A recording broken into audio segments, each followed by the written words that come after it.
Welcome to my YouTube channel. My name is Om Mishra और आज जिस बारे में हम बात करेंगे ये सबसे बड़ी कन्फ्यूजन लाता है कि UPSC CSE civil services aspirant के लिए, क्योंकि एग्ज़ाम बहुत बड़ा है और यदि आप बिना कोई प्रोफेशनल डिग्री के आते हैं, नॉर्मल बीए करके आते हैं, तो आप सबसे ज़्यादा स्ट्रेस में रहते हो क्योंकि आपके पास कोई बैकअप ऑप्शन नहीं रहता। इस डिबेट में दोनों तरफ की बातें हैं। कई लोग कहते हैं कि बैकअप ऑप्शन रखना ज़रूरी है, कई लोग कहते हैं कि बैकअप ऑप्शन रखना ज़रूरी नहीं है।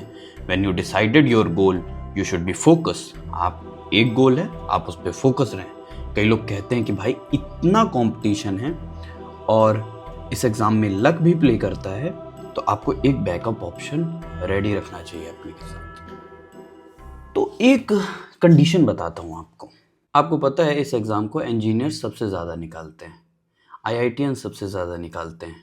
उनके एग्ज़ाम निकालने की वजह पता है आपको? सबसे पहली वजह जो है वो है कि they are extremely hard working. उन्होंने पहले भी एक कंपटीशन एग्ज़ाम की तैयारी की होती है। वो 10th के बाद 11th-12th बाहर पढ़ते हैं, कोचिंग की तैयारी करते हैं, कंपटीशन की तैयारी करते हैं, कोचिंग लेते हैं, 10 से 12 घंटे पढ़ते हैं, आईआईटी जेई क्रैक करते हैं, फिर आईआईटी जाते हैं। तो they are extremely talented and hard working, इस पे तो कोई शक नहीं है। तो जब वो यूपीएससी सीएसई पे निकलते हैं तो 10 से 12 घंटे पढ़ने की उनकी आदत, मसल मेमोरी बनी होती है, उनको एज मिलता है। यहीं पे कोई एक व्यक्ति जिसने कभी किसी कंपटीशन एग्ज़ाम की तैयारी नहीं की, मेरे जैसा, या फिर सिर्फ बीए प्लेन बीए उसने किया है और इस एग्ज़ाम में बैठ गया है, तो उसे एक्स्ट्रा एफर्ट मारना पड़ेगा, हार्ड वर्किंग उनसे ज़्यादा होना पड़ेगा, तभी वो इस रेस में compete कर पाएगा। दूसरी चीज़ जो आईआईटीएन और इंजीनियर्स के साथ होती है ना, वो ग्रेजुएशन करते हैं, ग्रेजुएशन के बाद 2-3 साल जॉब करते हैं।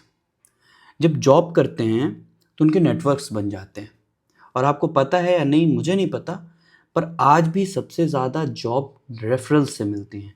किसी ने अब किसी को रेफ़र कर दिया कि यार मेरे पहचान का एक बंदा है, वो इस जॉब के लिए अच्छा सूट करेगा। बहुत सारी जॉब्स रेफरल के द्वारा मिलती हैं, और उनके कॉलेज का और उनके जॉब का नेटवर्क इतना सॉलिड होता है कि वो यूपीएससी में अगर नहीं भी कर पाए कुछ ना, तो उनके पास एक बैकअप ऑप्शन तैयार है कि वो अपनी इंडस्ट्री में वापस जाके उस चीज़ को ज्वाइन कर लेंगे। पर ये चीज़ एक प्लेन अंडर ग्रेजुएट कोर्स जो करता है, जैसे बीए हो गया, उसके पास ये ऑप्शन नहीं होता।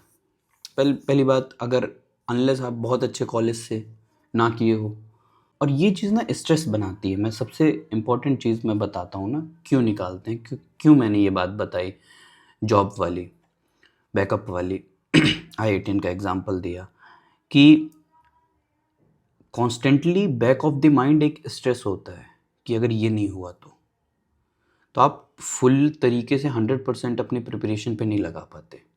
एक उठते बैठते जागते सोते एक स्ट्रेस रहता है कि यार नहीं हो पाया तो। पर ये स्ट्रेस उनके पास नहीं होता जिनके पास पहले से बैकअप ऑप्शंस है। तो लोग ठीक है, अच्छे मन लगा के करते हैं 1-2 साल, नहीं हुआ तो वापस चले जाएंगे। पर ये ऑप्शन हम जैसे लोगों के लिए अवेलेबल नहीं है। इसलिए बैकअप ऑप्शन ज़रूरी है या नहीं, इसका सीधे शब्दों में आंसर है ज़रूरी है। आप या तो, अगर आप सिर्फ ये सोच के यूपीएससी कर रहे हैं ना, ये ग्रेजुएशन कर रहे हैं कि मुझे तो यूपीएससी करना है तो मैं प्लेन बीए कर लेता हूँ, ये सोच के मत करिए। कोई भी एक ग्राफिक डिज़ाइनिंग की का अंडर ग्रेजुएट कोर्स कर लीजिए, फैशन डिज़ाइनिंग का कर लीजिए जिसमें स्कोप दिखे आपको। पर सिर्फ ये सोच के मत करिए कि बाद में तो मुझे यूपीएससी करना है तो मुझे ग्रेजुएशन कर लेता हूँ। That is not a wise decision I think, क्योंकि बाद में प्रेशर बिल्ड होता है और आप इतने आगे निकल चुके होते हैं ना अपने सफ़र में कि पीछे फिर से शुरुआत करना is not a option for you.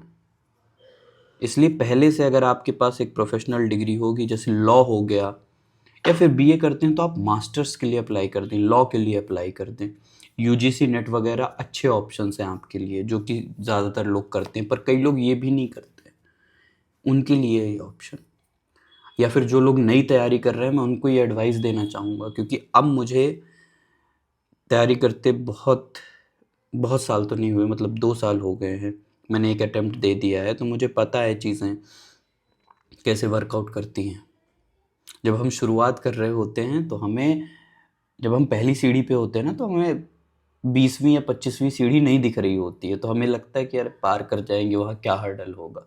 लेकिन मैं अब 20वीं 25वीं सीढ़ी पे हूँ, मुझे पता है चीज़ें। तो मैं आपको बता रहा हूँ कि अगर आप पहली सीढ़ी पे हैं, 12वीं पे हैं, 11वीं में हैं, 10वीं में हैं, तो आपको क्या चुनना चाहिए। बाकी नेक्स्ट वीडियो में आपको बताऊंगा कि what are the option available.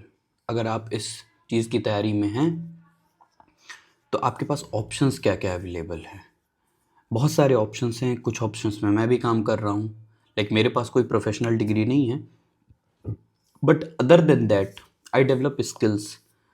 तो उस चीज़ से लेके मैं थोड़ा सा ठंडा रहता हूँ। मन लगा के तैयारी करिए यार, और कमेंट करिए कि और किस वीडियो पे इस एग्ज़ाम से रिलेटेड आपको वीडियो चाहिए, मैं बनाऊंगा ज़रूर। धन्यवाद। जय हिंद।